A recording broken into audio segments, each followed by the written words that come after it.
오늘 우리는요, 하나님을 찬양하면서 이렇게 고백했습니다. 주님, 내가 여기 있사오니 나를 보내소서. 나의 마음, 나의 몸 주께 드리오니 주 받으옵소서. 우리가 찬양했던 이 찬양의 가사의 배경은 오늘 이 말씀의 본문입니다. 바로 이사야 선지자가 하나님을 만나고 하나님의 부르심을 받는 그런 내용이라고 할 수 있습니다. 오늘 말씀은 이렇게 시작합니다. 우시야 왕이 죽던 해에. 여러분, 우시야 왕이 죽던 해는요, BC 739년 그 역사적인 분명한 시간대로 바로 그 시간에 우시야 왕이 세상을 떠납니다. 우시야 왕은 누구입니까? 남유다의 10대 왕이고요. 그리고 다윗 이후에 남유다의 전성기를 가져다 준 그런 참 위대한 왕이었습니다. 그는 하나님 앞에서 참 신실하게 하나님을 의지하면서 최선을 다해서 나라를 이끌었고요. 그리고 그가 통치하던 그 시기에는요, 경제적으로도 부유하고 정치적으로도 안정되고 그리고 강력한 군사력으로 안부에도 참 평강을 안겨다 줬던 그런 왕이기도 했습니다. 그는 16세의 왕이 되어서 무려 52년 동안 이 남유다를 잘 다스렸습니다. 그런데 문제는 그의 인생의 말년이었습니다.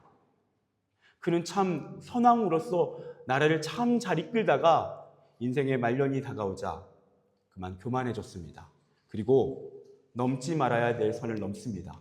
하나님께서 세우셔서 제사장을 통해서 제사를 집례하게 하셨는데 우시야 왕이 교만하여서 이제는 내가 그것까지도 감당할 것이라고 그는 선을 넘었고, 그리고 그는 하나님 앞에 매를 맞습니다. 그는 나병이 걸렸고, 그리고 말년에 안타깝게도 별궁에 거하면서 쓸쓸하게 죽음을 맞이하게 됩니다.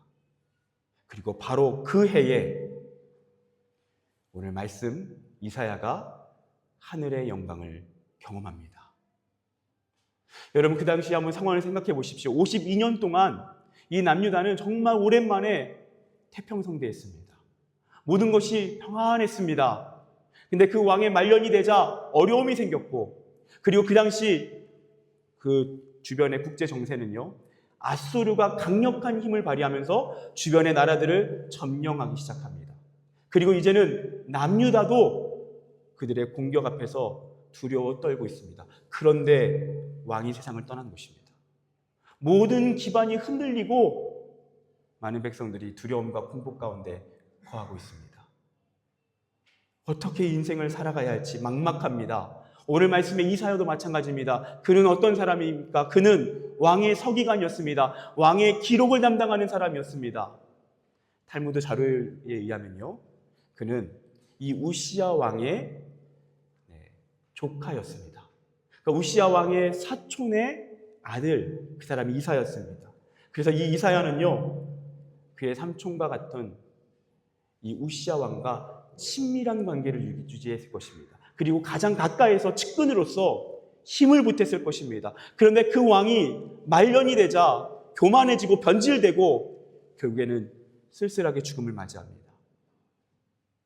그의 인생의 기반이 흔들리고요, 그가 사랑하는 남유다 역시도 큰 위험 가운데 소용돌이처럼 빨려 들어가고 있습니다. 이사야는 그 고통스러운 마음을 품고 그는 성전을 향해 나아갑니다. 여러분, 이것이 중요합니다.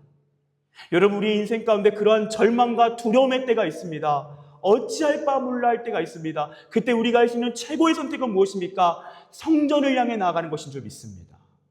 하나님께 나아가는 것입니다. 기도하는 것입니다. 하나님을 의지하는 것입니다. 그분을 붙드는 것입니다. 그는 그렇게 찾아간 성전에서 하늘의 영광을 맛봅니다.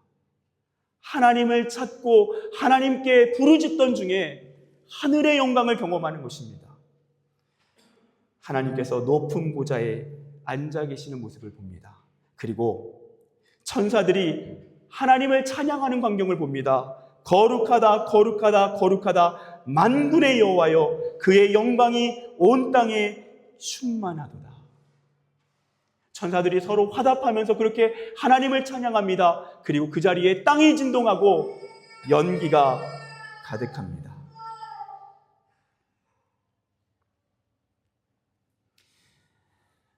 그렇게 이사야는요, 만왕의 왕이신 하나님을 만납니다. 그래서 5절에 그는 이렇게 고백합니다. 그때에 내가 만군의 여호와이신 왕을 배웠음이로다. 여러분, 놀랍게도 인간의 왕 우시아 왕이 죽자 진정한 왕, 하늘의 왕, 만왕의 왕이신 하나님을 만납니다. 여러분, 이것이 중요합니다. 우리가 반드시 기억해야 될 것은요, 우리가 이 땅에서 의지하고 신뢰하고 있는 모든 사람은 우리가 그들을 때로는 의지할 수 있고 신뢰할 수 있습니다. 그것은 상대적입니다. 우리가 의지하고 신뢰하는 그 사람은요, 우리와 영원히 함께할 수 없습니다. 우리의 인생을 책임질 수 없습니다. 그런데 만왕의 왕이신 하늘의 왕이신 하나님은 우리와 영원히 함께 하시는 분인 줄 믿습니다. 그분을 의지할 때 그분은 우리의 인생을 책임지십니다. 사람은 우리의 전적인 의지의 대상이 아니라 사실 사랑의 대상이고 용서의 대상입니다. 절대적으로 의지할 수 있는 유일한 한 분, 그분은 하나님이셨던 것입니다. 그래서 지금 이사야는요, 그 인간의 왕, 자신이 그토록 의지하고 신뢰했던 그 왕의 죽음을 맞이한 그 절망의 자리에서 진정한 왕, 하늘의 왕, 영원한 왕이신 하나님을 만나는 것입니다. 그리고 그분을 붙잡게 되는 것입니다.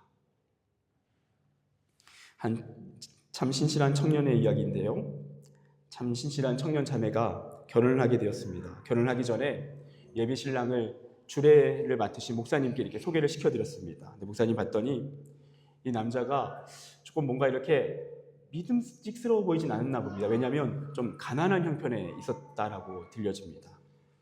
결혼 전 주례를 하기로 한 그 목사님께서 이 자매에게 묻습니다. 너는 이 남자의 무엇을 믿고 결혼을 하려고 하니? 그러자 이 자매가 이렇게 대답했다고 합니다. 목사님, 제가 이 남자를 믿나요? 하나님을 믿죠? 여러분, 우리는요, 사람을 믿을 수 있습니다. 그것이 잘못된 건 아닙니다. 사람을 의지할 수 있습니다. 절대 잘못된 건 아닙니다. 분명한 것은 그것은 상대적인 것입니다. 왜냐? 우리는 누구도 우리의 인생을 책임질 수 없습니다. 우리는 내일도 모릅니다.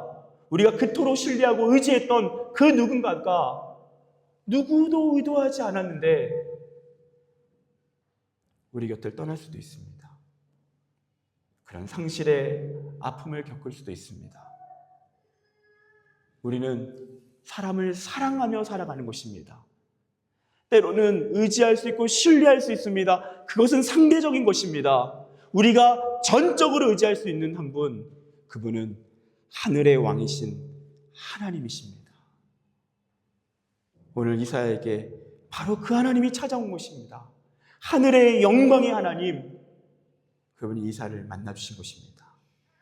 그렇게 우시야 왕이 죽던 해에 이사야는 하늘의 왕을 만나고 하늘의 영광을 보게 됩니다. 그렇게 하나님을 만납니다. 그러자 그의 첫 번째 반응은 무엇입니까? 여러분, 이렇게 하늘의 영광을 본 사람들의 특징이 있는데요, 첫 번째 반응은 바로 이것입니다. 화로다 나여 망하게 되었도다. 나는 입술이 부정한 사람이요. 여러분, 베드로도 마찬가지입니다. 그가 하나님의 아들이신 예수님을 만났을 때 그의 첫 번째 반응은 누가복음 5장 8절, 시몬 베드로가 이를 보고 예수의 무릎 아래 엎드려 이르되 주여 나를 떠나소서, 나는 죄인이로소이다. 하늘의 영광을 본 사람만이 자신이 얼마나 큰 죄인인지를 깨닫게 됩니다. 거룩하신 하나님을 만날 때 내가 거룩하지 않음을 깨닫게 되는 것입니다. 너무나도 순결하신 완전하신 하나님을 만날 때 나의 순결하지 못함을, 나의 불완전함을 깨닫게 되는 것입니다. 여러분, 그래서요, 자신의 죄로 인해 절망해 본 사람만이 하늘의 영광을 맛본 사람입니다. 내가 얼마나 큰 죄인인지를 깨닫게 하시는 것입니다. 나는 내 스스로를 그렇게 알 수 없습니다. 그런데 거룩하신 하나님을 만날 때에, 하늘의 영광을 볼 때에 우리는 자연스럽게 그렇게 고백하게 되는 것입니다. 그렇게 자신의 더러운 입술과 더러운 죄 앞에서 절망하며 절규하자, 그 다음에 어떤 말씀이 등장합니까? 천사가 제단 핀 숯을 이사야의 입술에 대며 말합니다. 내 악이 제하여졌고 내 죄가 사하여졌느니라. 여러분, 하늘의 영광을 맛본 사람의 특징은 무엇입니까? 그 사람은 죄 용서의 감격을 누립니다. 내 죄가 큰 만큼 나를 용서하신 하나님의 은혜가 얼마나 큰지를 온전히 경험하게 되는 것입니다. 그리고 그 은혜 앞에서 감격하게 되는 것입니다. 하나님은 우리의 죄를 지적하시고 정죄하시는 분이 아닙니다. 그분은 그 죄를 발견하게 하시고 그 죄를 회개하며 나갈 때에 용서하는 분이십니다. 그분은 용서를 위해 우리의 죄를 깨닫게 하시는 것입니다. 우리를 진정한 자유함으로 인도하기 위해 우리의 죄를 들춰내시는 것입니다. 여러분, 방지일 목사님이란 분이 계셨습니다. 그분은 얼마 전에 고인이 되신 목사님이신데요, 한국교회에서 정말 큰 어른으로서 오랫동안 많은 후배 목사님들에게 귀감이 된 목사님이십니다. 그분이 99세의 나이에 한 신문 기자와 인터뷰를 한 내용입니다. 그 기자가 묻습니다. 기독교 신앙의 핵심은 무엇인가요? 그러자 목사님이 대답하십니다. 기독교 신앙의 핵심은 죄사함입니다. 죄사함입니다. 하나님이 우리의 죄를 용서하셔서 우리의 모든 심판을 예수 그리스도의 십자가에서 담당하게 하시는 것입니다. 그리고 그 은혜가 우리를 구원하게 하는 것입니다. 그리고 기자가 묻습니다. 어떻게 하면 죄사함을 받을 수 있나요? 그래서 대답하십니다. 신앙은 투항입니다. 내가 들고 있는 총과 칼을 내려놓고 하나님께 투항하는 것입니다. 사랑하는 여러분, 하늘의 영광을 맛보기 원하십니까? 하나님이 계시는 성전으로 나아가십시오. 기도의 자리로 나아가십시오. 그리고 투항하십시오. 항복하시는 것입니다. 나의 모든 죄를 인정하며 나의 모든 권리를 그분 앞에 내려놓는 것입니다. 바로 그 자리에 하나님의 죄 용서의 은혜가 임하는 줄 믿습니다. 우리 안에 진정한 영혼의 자유가 시작되는 줄 믿습니다. 이사야는 그 은혜를 경험합니다. 그 놀라운 은혜, 나를 용서하시고 나를 구원하신, 나의 죄로 인하여 나를 버리시는 분이 아니라 그 죄로 인하여 나를 포기하지 아니하시고 용서하셔서 회복시키셔서 나를 사랑하시는 은혜, 그 은혜를 경험하는 것입니다. 그리고 그 자리에서 그는 하나님의 음성을 듣습니다. 내가 누구를 보내며 누가 우리를 위하여 갈고, 하나님의 탄식을 듣습니다. 하나님의 그 부르짖음을 듣습니다. 그리고 그 하나님의 놀라운 은혜 앞에서 이사야는 자발적으로 자원하여 이렇게 고백합니다. 내가 여기 있나이다. 나를 보내소서. 하늘의 영광을 본 사람만이 자신의 삶을 자발적으로 하나님께 드립니다. 헌신합니다. 그리고 그것이 아깝지 않습니다. 여러분, 그리스도인들에게 헌신은 강요가 아니라 상식입니다. 여러분, 억지로 믿지 마십시오. 억지로 믿는 것이 아닙니다. 믿어지는 것입니다. 하늘의 영광을 보면 안 믿을 수가 없는 것입니다. 믿고 싶지 않아도 믿을 수밖에 없습니다. 여러분, 어떻게 하늘의 영광을 본 사람이 하늘의 영광을 위해 살지 않겠습니까? 우리 안에 하늘의 영광을 위해 살고 싶은 것이 여전히 갈등이 되고 여전히 우리 안에서 그것이 불편하다면 여러분, 그 사람은 지금 다른 이유가 아니라 다시 하늘의 영광을 경험해야 되는 것입니다. 여러분, 우리가 잘 알고 있는 짐 엘리엇이라고 하는 선교사님이 계십니다. 그분은 식인종 마을에 찾아가서 그곳에서 선교를 하다가 거기서 죽임을 당한 그러한 선교사입니다. 그분이 순교의 길을 가기 전에 그 일기장에 기록한 유명한 말이 있습니다. 영원한 것을 얻기 위해 영원하지 않는 것을 버리는 자는 절대 어리석은 자가 아니다. 영원한 것을 얻기 위해 영원하지 않는 것을 버리는 자는 절대 어리석은 자가 아니다. 여러분, 정말로 영원이 있다는 것을 믿으십니까? 하늘의 영광을 믿으십니까? 하나님의 살아계심을 믿으십니까? 그렇다면 어떻게 그분을 위해 안 살 수 있겠습니까? 그분을 위해 사는 게 뭐가 그렇게 대단한 것입니까? 그 영원한 하나님이 나를 사랑하셔서 그분의 모든 것을 주셨는데 그분께 드리는 것이 왜 그것이 그렇게 대단한 것입니까?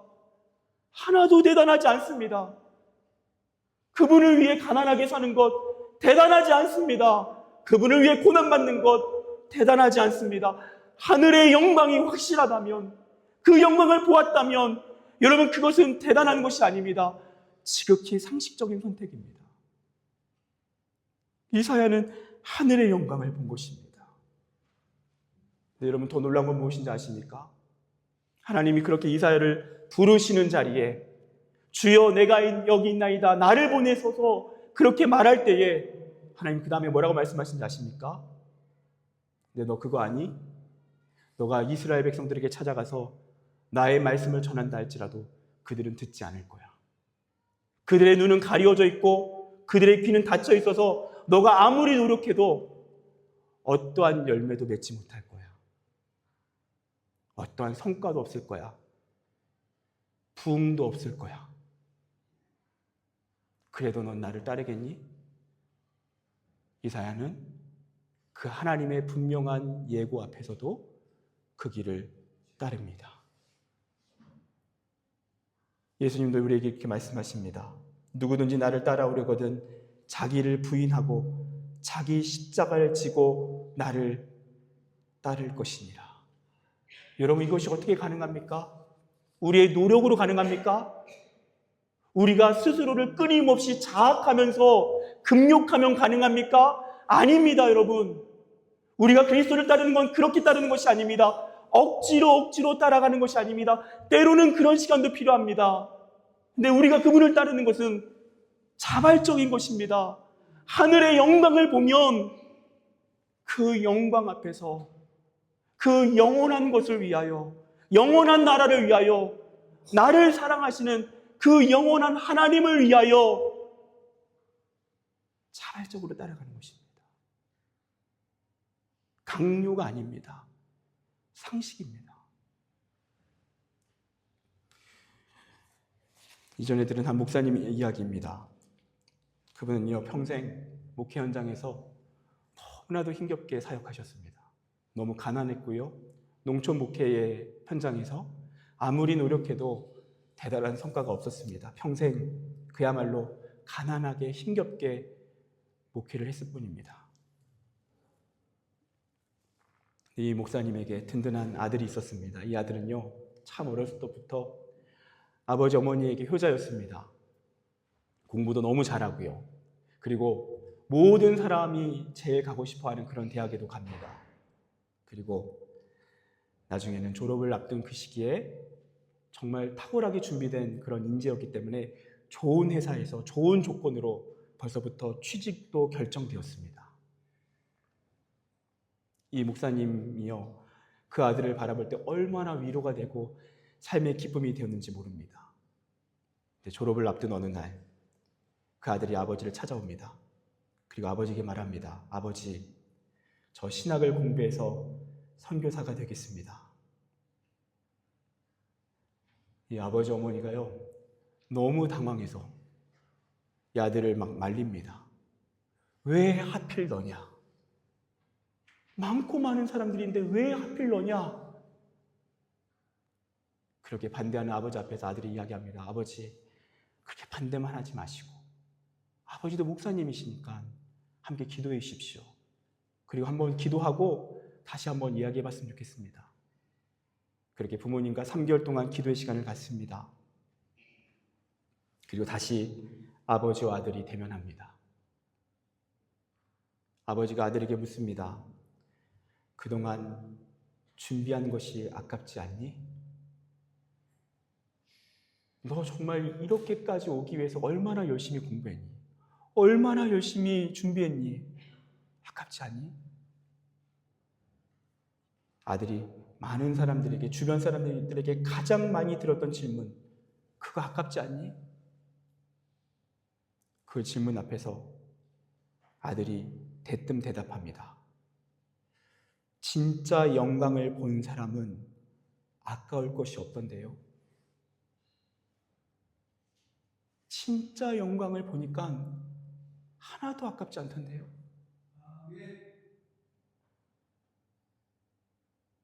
그리고 아버지는 그 아들의 고백 앞에서 그 고백을 받아들일 수밖에 없었습니다. 그리고 그 아들은 하늘의 영광을 바라보며 영원한 나라를 위해 살아갑니다.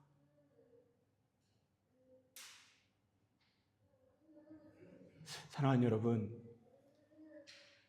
우리가 하나님 앞에 신앙생활할 때 왜 우리 안에 그러한 기쁨이 없을까요? 왜 우리 안에 그러한 자원하는 마음이 없을까요? 왜 귀찮을까요? 왜 우리 안에, 왜 이 하나님을 향한 우리의 마음이 왜 식어져 갈까요?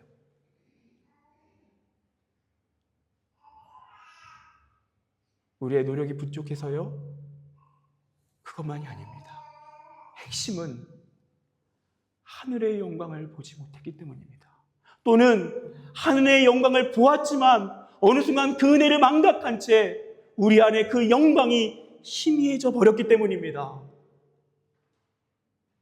사랑하는 여러분, 노력하고 몸부림치는 것, 그것도 중요하지만 더 중요한 것은 하나님의 영광을 향하여 성전을 향해 나아가는 것입니다. 그분께 나아가는 것입니다. 그리고 하늘을 향해 부르짖는 것입니다. 하나님, 내게도 하늘의 영광을 보여주십시오. 하늘의 영광을 볼 때에, 그 영원한 나라를 볼 때에, 그리고 그 영원한 나라에서 나를 향한 하나님의 사랑을 발견할 때에 우리에게는 그 어떤 것도 헌신이 아닙니다. 대단한 것이 아닙니다. 아깝지 않습니다. 그것보다도 소중한 헌신이 어디 있겠습니까?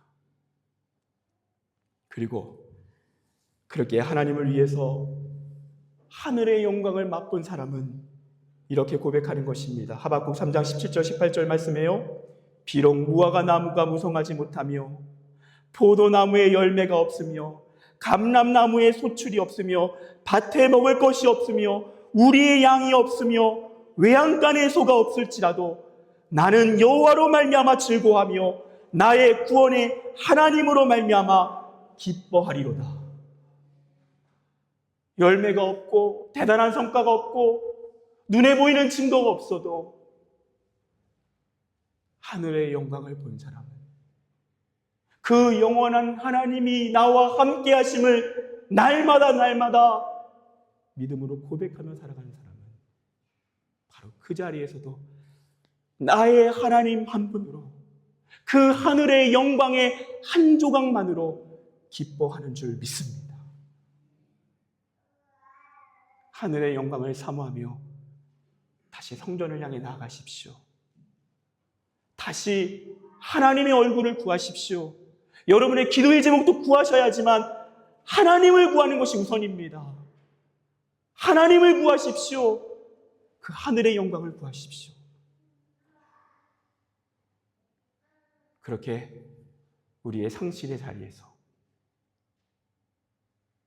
우리의 그 망설임의 자리에서 이제는 벌떡 일어나 하늘의 영광을 사모하며 하나님께 나아가시기를 진심으로 축원합니다.